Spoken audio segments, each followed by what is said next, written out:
Hey everybody, my name is Matt Hips. I am currently an associate professor of political science at Dalton State College. I have been for the past 11 years.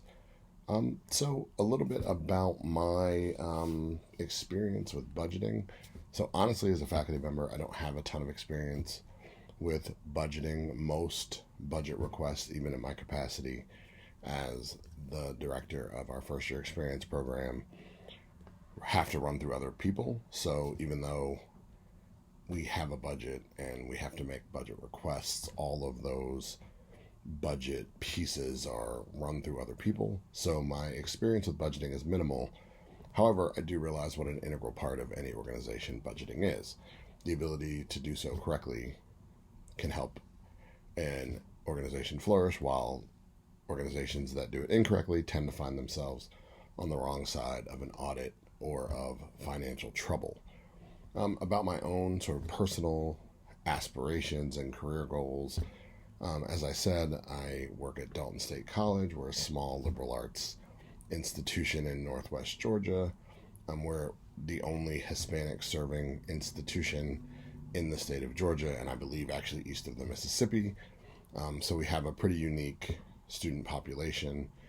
That student population comes with some interesting challenges and opportunities when it comes to the way that we sort of fundraise as an institution, and also the way that we have to sort of navigate our budget priorities. The student population that we serve, which is a largely Hispanic population, so about 35% of our population are Hispanic students, kind of runs in sharp contrast to the community that we exist in, which is a predominantly white conservative community. It's interesting because at times our budgeting and fundraising sort of runs into this dichotomous challenge where we're trying to serve our Hispanic students and offer them resources that can help them to succeed, especially given the fact that we have a large percentage of that population that are English as a second language students, are first generation college students. And that sort of comes into contrast with our community that worries that our focus on serving Hispanic students is somehow putting us at odds with the broader community in which we serve. So that's sort of the context in which I exist at my institution.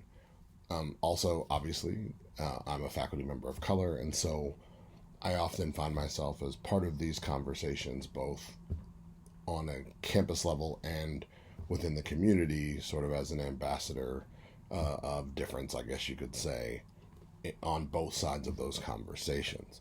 My professional goals, although I am a faculty member, I've always seen the student development piece as something that I'm interested in. I've always viewed my academic discipline as sort of a means or a methodology to help students find the best version of themselves. I happen to teach about government and politics, and I try to use that to help students develop a sense of self and a sense of identity, and to utilize that identity to go out and try to influence and change the world. So I would eventually like to make the move from academics to more student development, student services driven work, and really would love to become a liaison of sorts to connect the academic and the student services world. Having served in both capacities as the director of our first year program, which is largely a co-curricular academic program, and being on the professorial side, those two entities on a college campus can be at odds with each other. So I would really love to move up in administration to allow for and to help navigate how to bridge the gap between those two groups. So those are my career aspirations and goals within higher education. I look forward to this class and learning a little bit more about something that I'm not really that knowledgeable about, and I look forward to getting to work with all of you. So I look forward to this semester. Thanks.